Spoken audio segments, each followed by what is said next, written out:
Every day we see patterns in the world around us. They testify to the careful design and hard work that produced them. But what about the patterns that are not made by man, but appear in the natural world? What do they reveal? Consider the snowflake. These tiny crystals are formed when water vapor in a cloud condenses directly into ice. As the crystals grow, delicate and beautiful patterns emerge.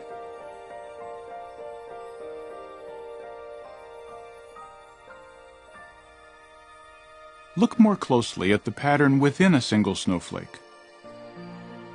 The crystalline arms branch, then branch again and again at increasingly smaller sizes.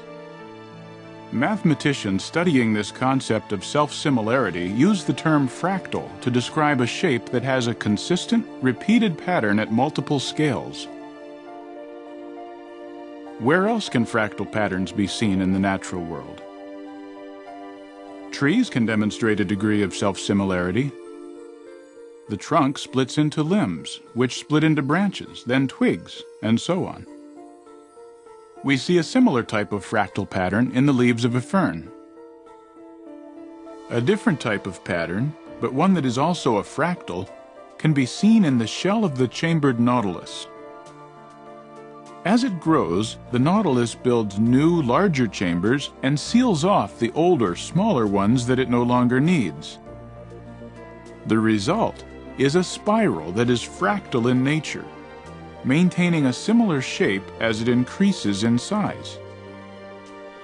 Natural spiral patterns of this type can be observed in many places, from the cloud formations of a hurricane to tiny shells on the beach, from the arrangement of the stars in a galaxy to the seeds on a sunflower head.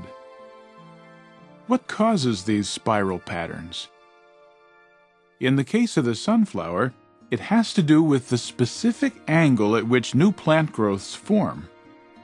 This angle, approximately 137.5 degrees, is sometimes called the golden angle.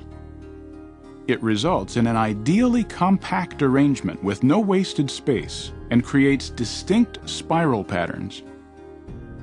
If the sunflower grew not at the golden angle, but at a different angle, for example 140 degrees, we would see radial arms instead, and the seed arrangement would not be as efficient.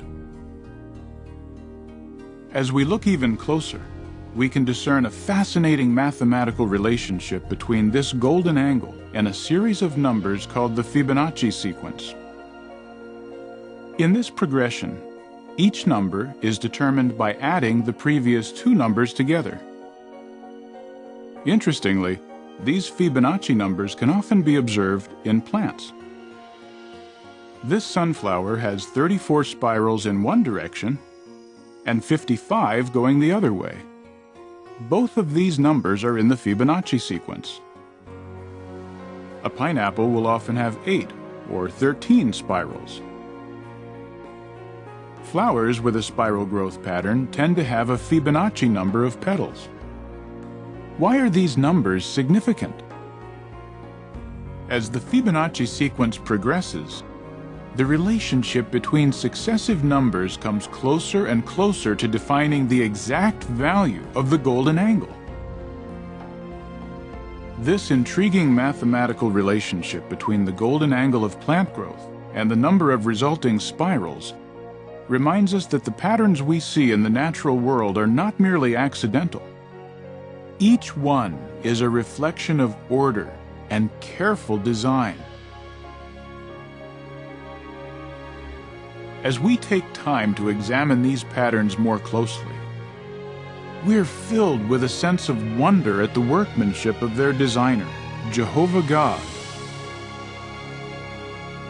For His invisible qualities are clearly seen from the world's creation onward, because they are perceived by the things made.